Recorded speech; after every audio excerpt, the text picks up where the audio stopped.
You're listening to the AFTERBUZZ TV network, now the largest new media platform on the web, and your #1 source for after-show entertainment. Very good, Keith. Johnson.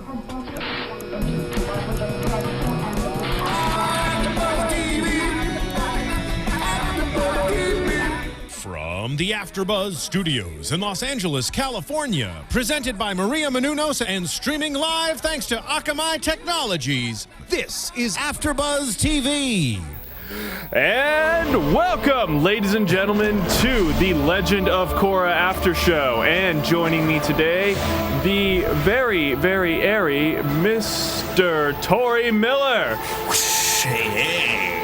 And next to him, the very dependable, the very solid, salt of the earth, Miss Katie Cullen. You don't know me at all, do you? Not really. Hi, everyone. And ladies and gentlemen, I am just the fluid, the flowing, the man that is just sounding like he's urinating right now, John Quick. Classy. Yeah. So much he's the element of class. I'm the element of style. Tari's the element of cool. Yeah. And Steve's not here. Neither is Liz, unfortunately. Yes, unfortunately, we're missing our fire today. Miss Liz Richmaui was not feeling well. She could not join us, but... So send her your well wishes. Please do, as this very unbalanced Avatar group ventures forth into these new episodes, episodes 5 and 6, the Metal Clan and Old Wounds. You know what we are? We're a pro-bending team. Yeah. Oh my, we are! Ah, wait, no, you're air. Dang it! Well, now that air is a thing, maybe I can be a part of the team too. Yeah, air could easily replace fire in that, so yeah, let's... Sure. Yeah. I was so excited, Stop but I'm discriminating against air. wrong. Well, to be fair, there were only like 3 of you for a while. Well, a lot to unpack this episode. We were introduced to a brand new city and a lot of new characters and a lot of revelatory facts, such as Su Yin, who is Lin's sister, or half sister, I should say. Bum, bum, bum. That's big news. But let's starting off the city of Zaofu. Just brief description. So one of the first things you get to see in this is after Korra and the rest of them play with Fetch. with Naga, Which is so cute. and such. I mean, we got a little bit of glimpse into like kind of what we can kind of expect when they. At the very start of the episode, they tell us like, "Hey, we're going to Zaofu because that's where the new Airbender is." We just got a call on the radio. Yeah, convenient plot twist, but Well, yeah. It's like, what's the Avatar's number again? I wrote it down on that sticky note over there. We got like 5, Bob. Which one? that's the new element, plot devicium. That's what this show bends as well. But Lin is not big on going to Zaofu, even though it's a city made entirely out of metal. Big whoop. Yeah. Yeah. Her words.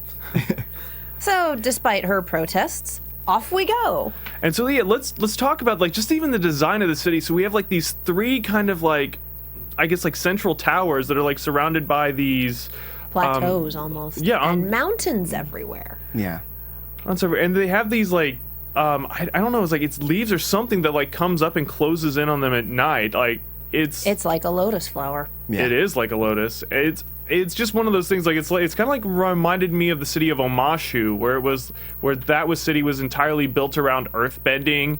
True. And the entire city was built of like, earth and stone. So this is another like great example of kind of like the creators, like just kind of thinking, it's like, wouldn't it be cool if, and then just like going in that direction. Yeah. Well, and they say it's the most secure city there, and it makes sense if they quite literally close the city up at night. No one gets in, no one gets out. And that big metal flower blooms the next day, and the city's open for commerce. Yeah, I guess no one gets in or out unless they're a metal bender.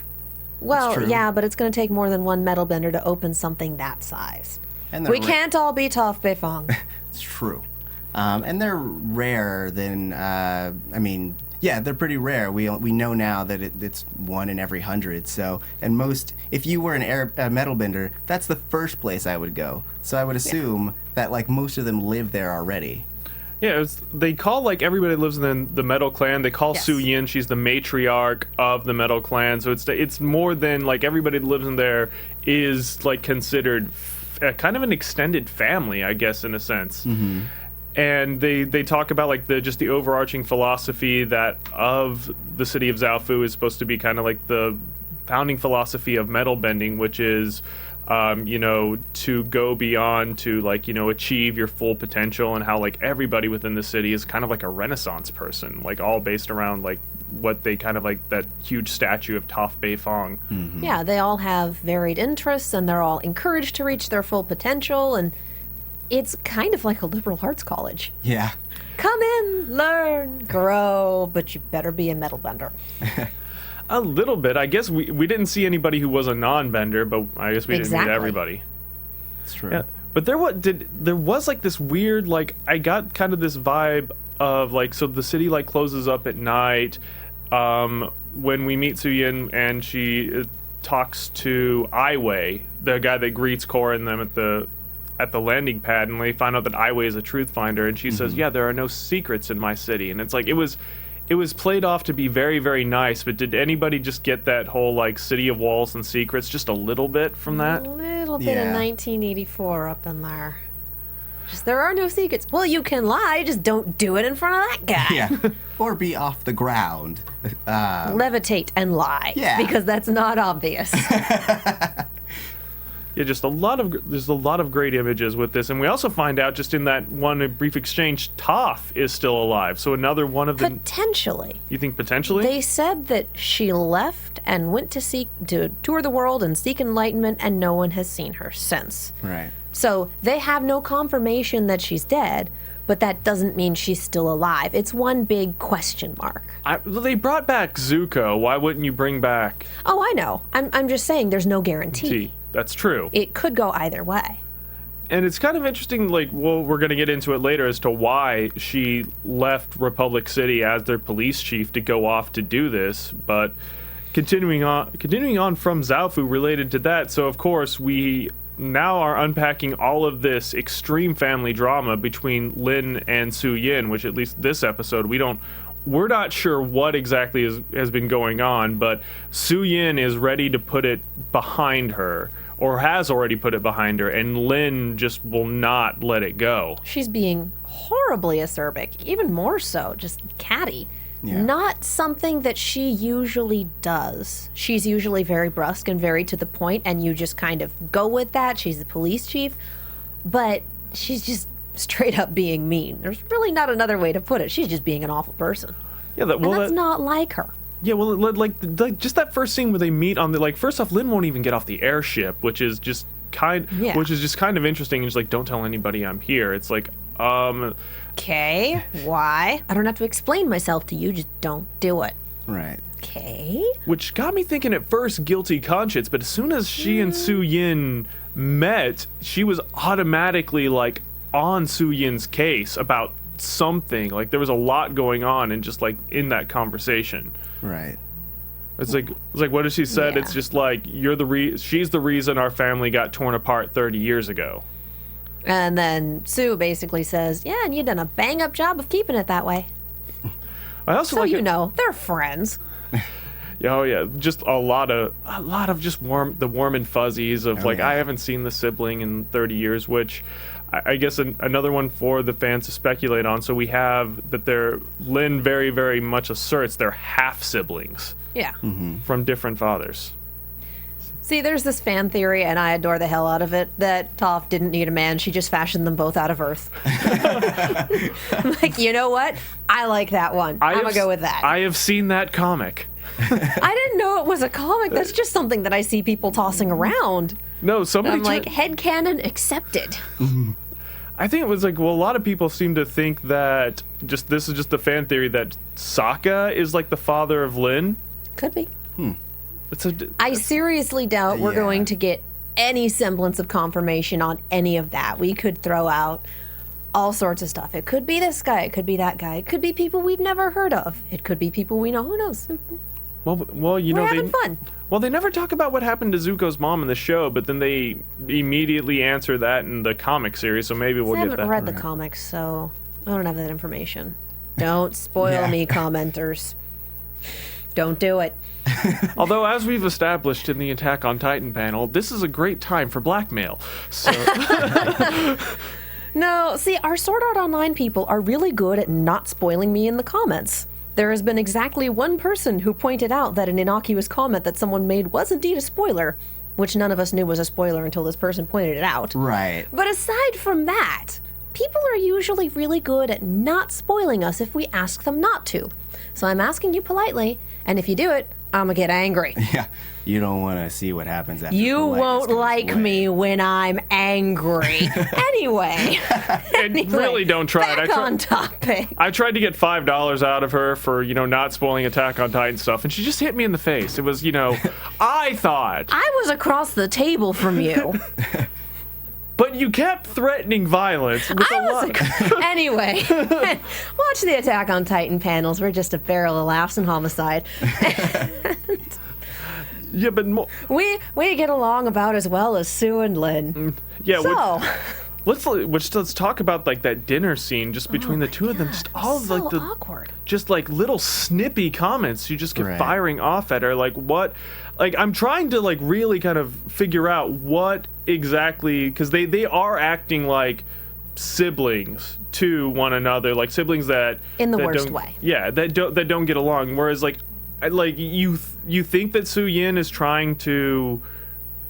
Well, I always figured that Su Yin would be the one to be tried to like put them back together, but Su Yin isn't even really all that interested in them coming to grips. She's just kind of like, you're being stupid, and I will stand back here and let you apologize. Well, and it sounds like, and we get a couple lines about this in the next episode, it sounds like she's reached out before and she's tried, and Lynn just completely cuts her off. So it's not that she doesn't care anymore, it's that she has exhausted all of her resources attempting to bring her sister back, and it's not working, so she's just done trying. Yeah. Because Lynn has to be the one to change. Sue extended the hand and Lynn refused it, so... Which I'm not sure if it's even in Lynn's, like, we've seen, like, her, just who her character is. Like, she refuses to change for, like, anyone and everything. I think that's in part of the persona that she has to kind of assert, being, like, the police chief of Republic City, which no doubt is not easy. Well, Yeah. we're kind of getting into second episode material here. Yeah, well, a little bit. A little. Right.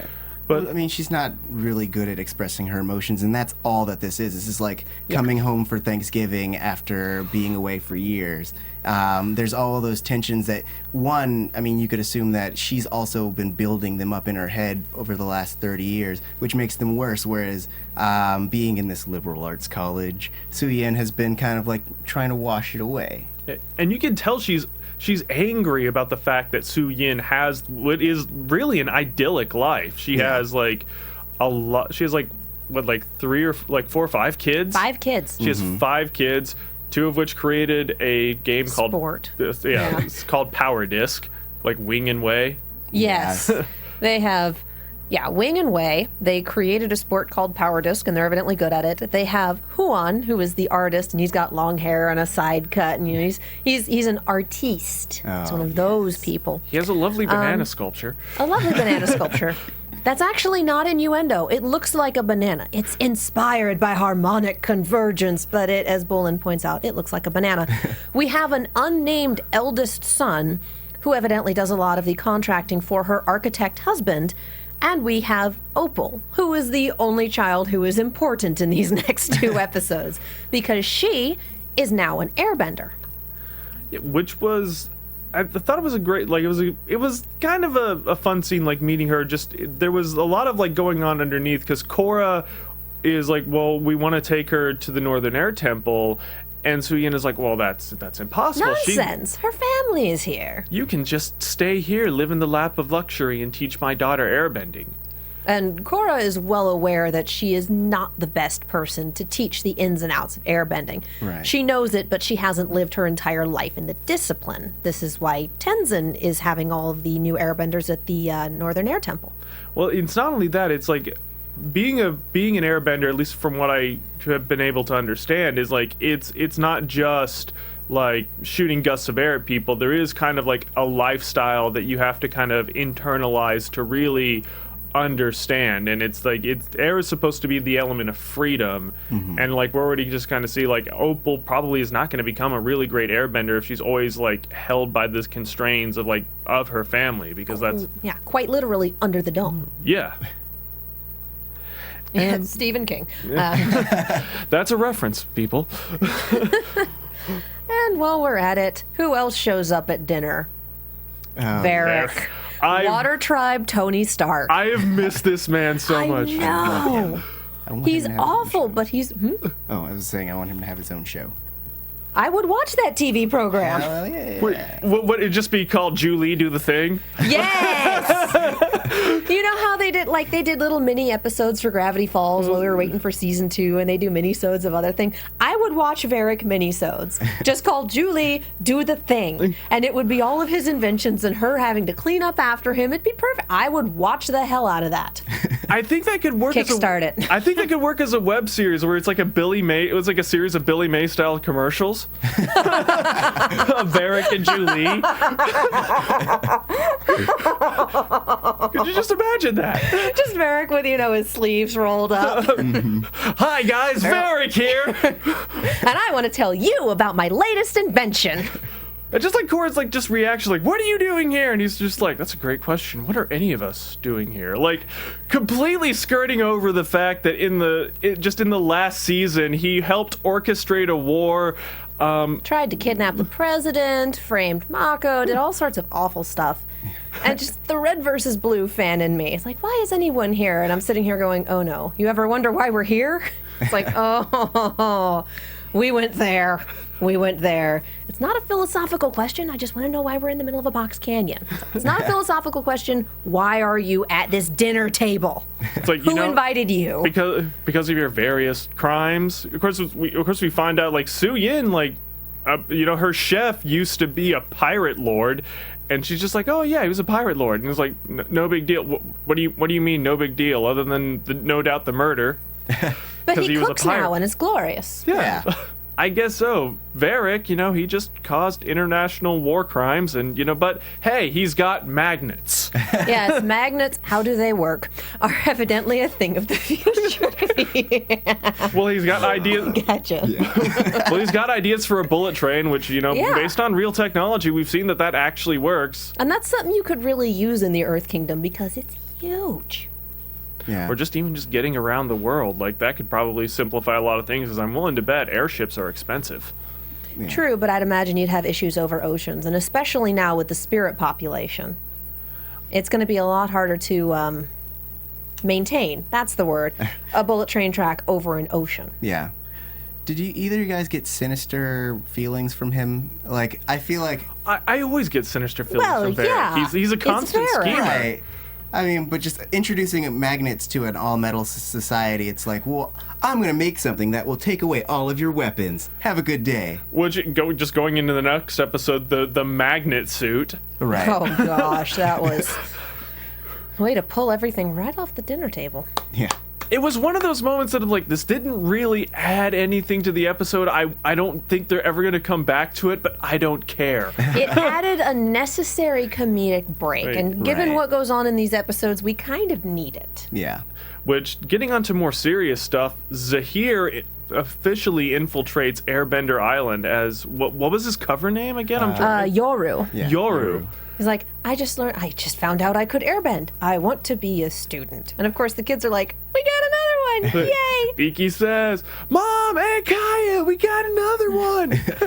But the thing is, he is so bad at he blows his own cover. It's kind of amazing because the spinny boards of doom come back and they show, the new air acolytes trying to get through and getting beaten to death by the boards and, be the leaf. I don't even know what that means. I love Milo. He keeps on getting funnier and funnier. It's like, you are a disgrace. Be the leaf. Of course, these kids have no idea what he's talking about. Right. And Zaheer goes through like it's no big deal without even breaking a sweat. He's too good. And this is all in the span of the same day, I think. Yeah. I think this is all in less than 24 hours. He sneaks into Tenzin's study at night, and reads poetry off a medallion. It's just like, oh, it's Of Guru Lahima. Yes. Coming back, sorry. Yeah, no, thank you for knowing the names. I don't think I wrote that one down. Yeah, but well, it's just going back. Like we've seen already, like from Zaheer's introduction, that he has this like religious reverence for the air nomad culture, but specifically for Guru Lahima. But it seems to be overall for airbending and air nomads, because as soon as he gets through the spinning boards of death and comes back out, he says to Milo with complete sincerity, a student is only as good as his teacher, and bows to him. Like that wasn't an ironic thing he did. He I think it truly was. meant it. I didn't. Because obviously Milo didn't teach him that. Right. It was trying to maintain cover, and again, he immediately screws it up with, oh, hey, we found more airbenders. You're going to go join them all at the Northern Air Temple. And he wants to know, will the Avatar be there?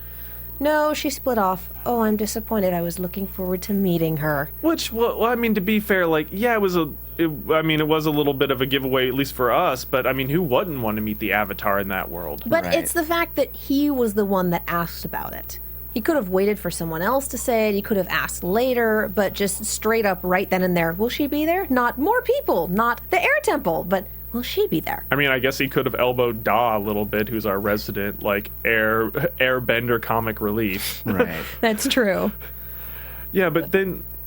He sorry? gives himself away. Well, he really gives himself away in the study later, like... Yeah. Because he reveals that, okay, this is what he's taught, this is who wrote it.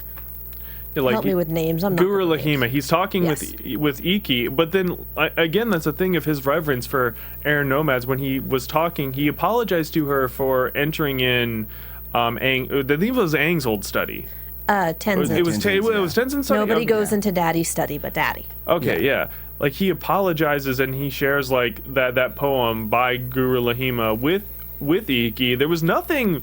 I didn't get any maliciousness that he had like towards Iki or necessarily anybody else there on the island. He seemed to be, again, like, he's a very kind of complicated character in a lot of ways. Like, he's going on this quest with these three other very, very violent individuals, and he himself is no angel.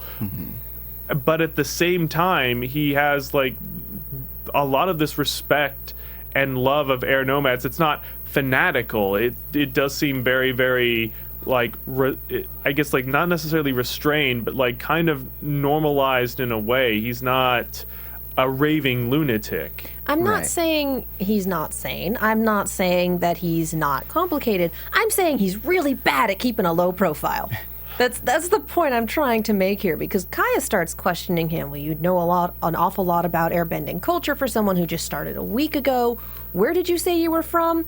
A small village. You've probably never heard of it. Oh yeah, hit it, man. Hipster glasses time. And she finally figures out, oh, you're Zaheer. Yeah, there we go. There we go. You've probably never heard of it. I'm from a small village up north. You've probably never heard of it.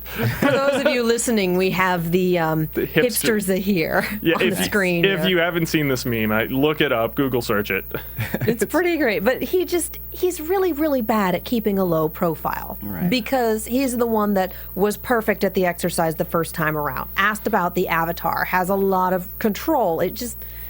Too many things adding up at once. Obviously, he's not who he says he is. Right. Well, I would argue that maybe they were calculated moves. By standing out, he would get people to Kaya and them to pay attention to him, so he could ask these questions. At the point that he knows that he's not meeting the Avatar, it would benefit him to see what's in Tenzin's study and then escape from there. He just happened to be caught at that point. But he can still stand out without outing itself. Well, no one's allowed to be in Daddy's study. Oh, I'm sorry, I couldn't sleep and I got lost. I was attracted to this. I found this really nice poem. Do you know anything about it? There's a much better way to cover your tracks by feigning I really am new at this, as opposed to look at all the things I know. But I mean, as you said, like he gets found out by Kaya, who, as far as we can tell, Kaya has never even seen a picture of Zaheer. But she knows that he's after the Avatar, and it's pretty public information that the Avatar is looking for airbenders, and that Airbender Island is a really good place to be. Yeah. And just, wow, that fight scene afterwards. Oh, so good. Tell me about it.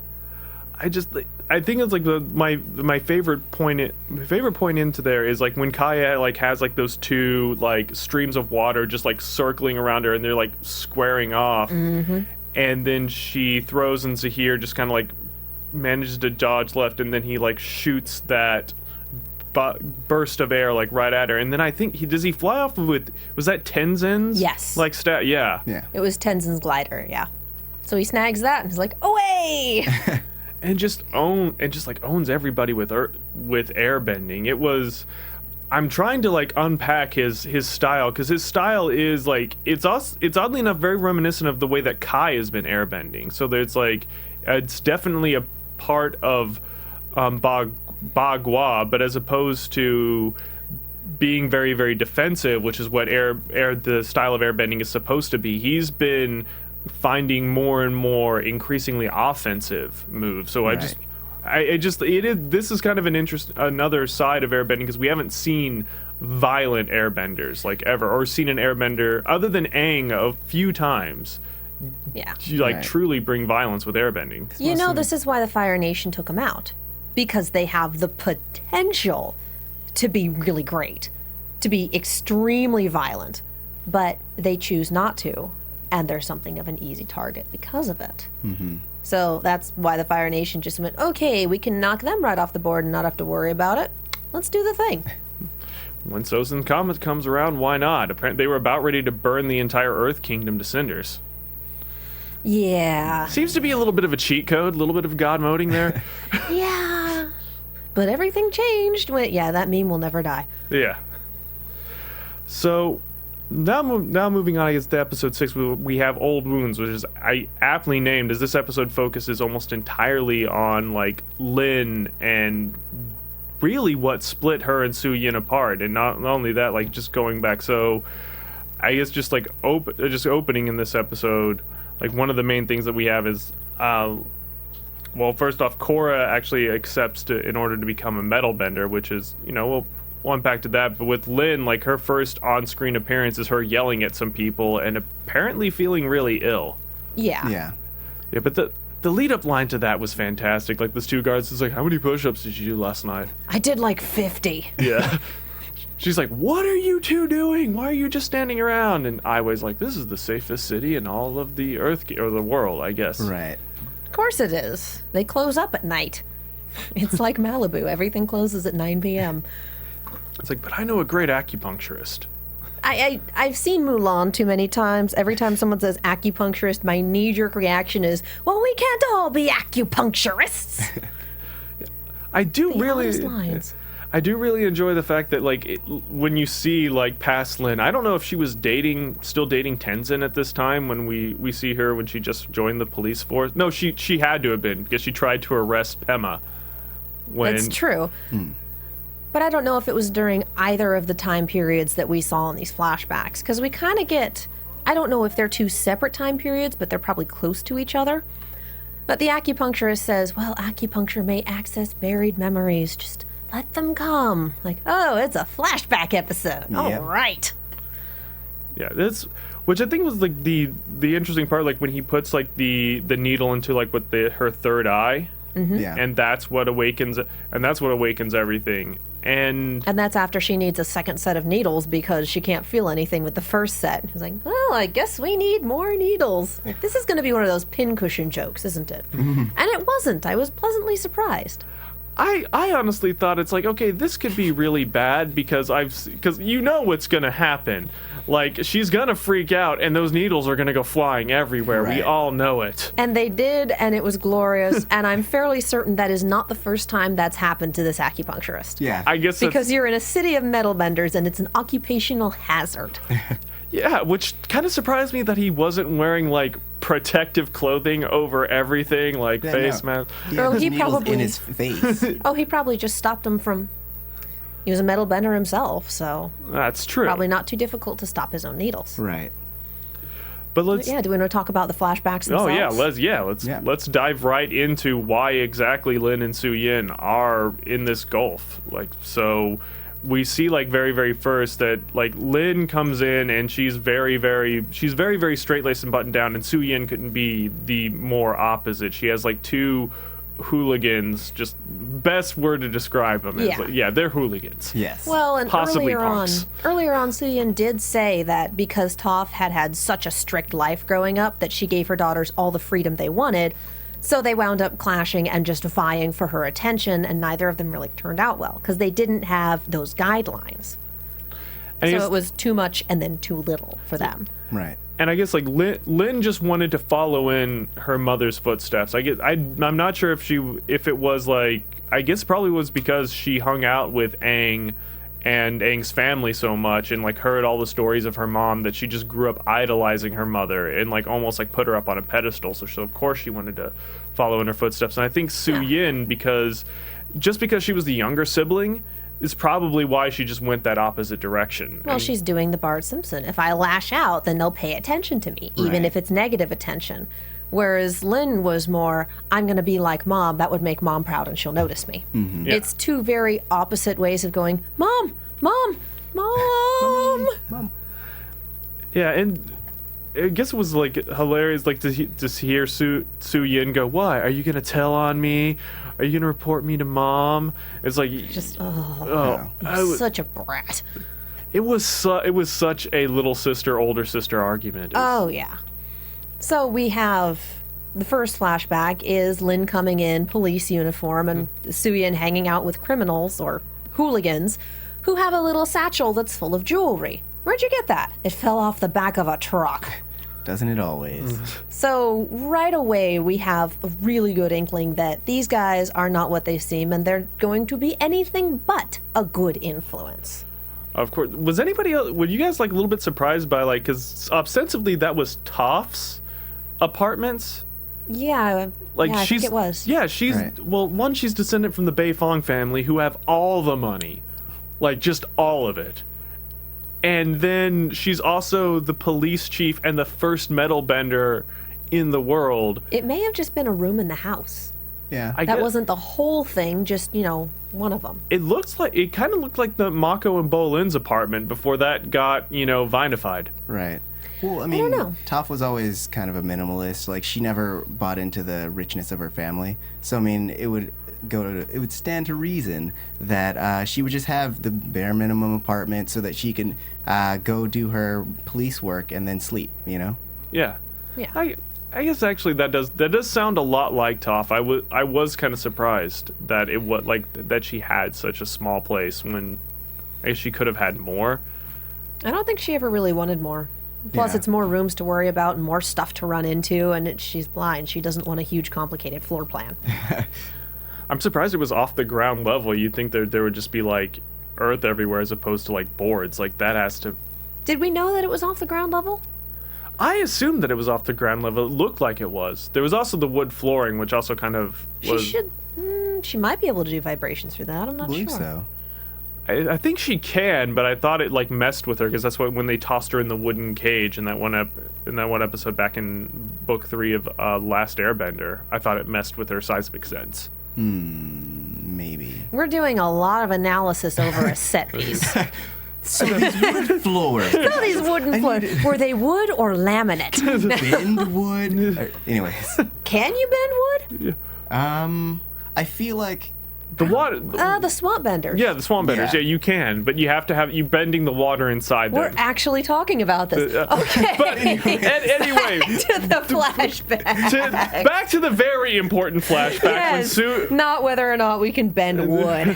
when Lynn we see Lynn like in her old cop car, and she gets like an APB, like letting him know like some jewel thieves like going down I forget what street Yeah. it was, third and etc. Yeah, third. Yeah, and all officers respond. Lynn immediately does. She chases down this vehicle, uses the old school metal bending coils to bring it down, and just lo and behold, look who's inside it. It's the hooligans. Oh. Ruffians, thugs, men with pointy I think teeth. if we're gonna say hooligans, we have to say damn hooligans.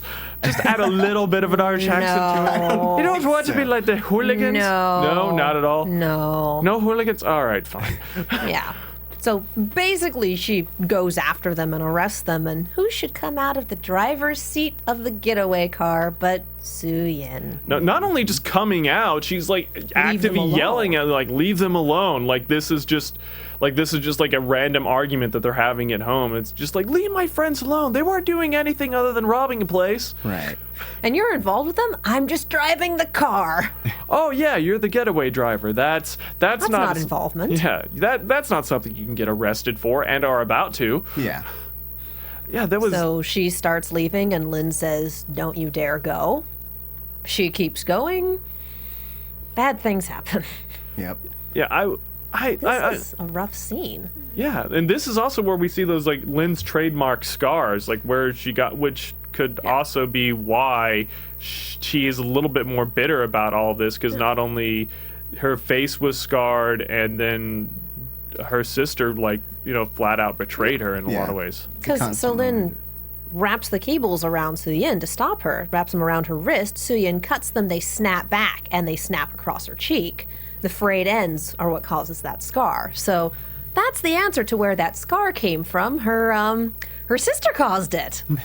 That's really good for family relationships. Yeah. And the last flashback we have is in Toph's office, with Toph saying, "You've put me in an awful situation.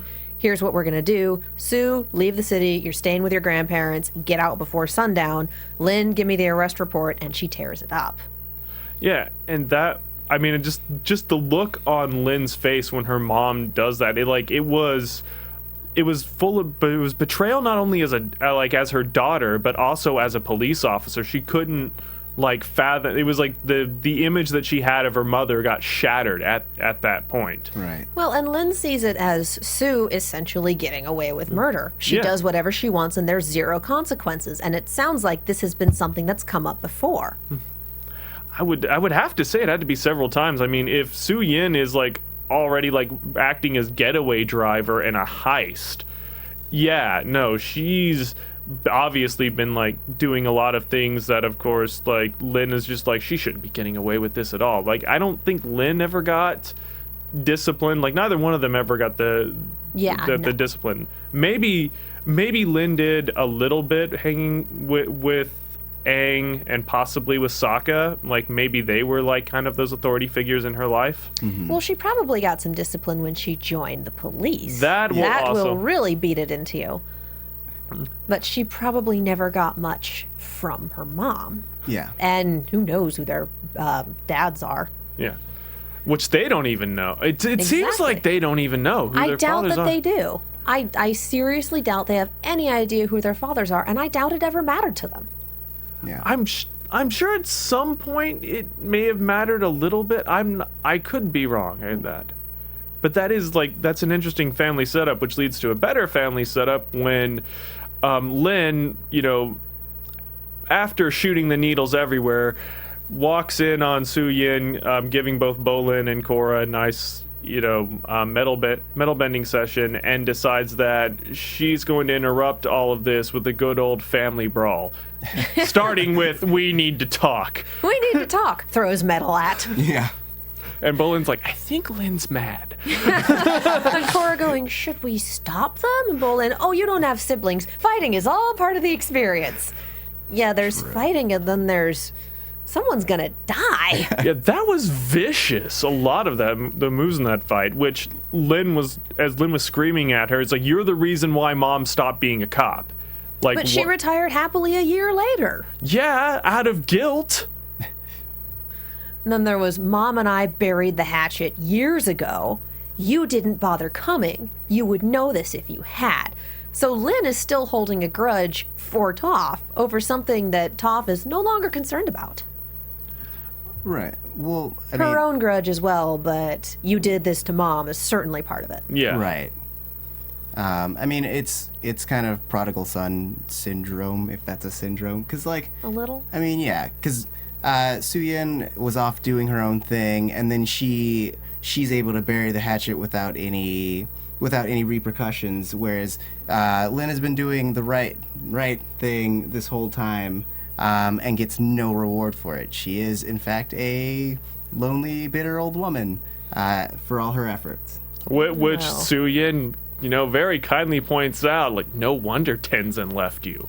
Yeah, that was... I was actually I wrote that surprised. quote down. No wonder Tenzin ended things with you years ago. I was actually surprised that, like, I thought Lynn's reaction was a bit restrained. I thought that's when we would, like, cut out to, like, a wide shot of the city and just something falls. Well, keep in mind, she'd also just come from acupuncture, and the acupuncturist had said, you'll probably feel a little fragile. You should take it easy for the rest of the day. I'm going to do something I should have done years ago. Beat the hell out of my sister, evidently. Wow. And then Opal swings in, managing to actually, like, save everything and, like, put it kind of right. Yeah, stop fighting. Why would you do this? Your sisters. Like, oh, okay. And then Lynn collapses. Only to wake up the next morning. 16 hours later. Was the Dang. next morning. True. I'd like to sleep that long. Just like, oh, I'm great. How's breakfast? Okay, what? It's like, and she comes out dressed in the garb of the city. She's not in her police uniform, which I don't think we've ever seen her out of her police uniform. Right. Yeah. She comes out in casual clothes in the style of the Metal Clan, and it's just like, who are you and what have you done with Chief Beifong? I think Bolin pretty much says that. It's like, what? And then, just because we got to wrap up, we need to talk just very briefly about Zaheer and they have like a really, really dramatic escape, as we see from Republic City, but like just that scene like right before, we're getting into more of like how their group dynamic is. Pile talks about, it's like, are we still going to it was like kill or capture the president? Yeah, take out the president. But he says no, the Avatar is our first priority. We need to get out of the city.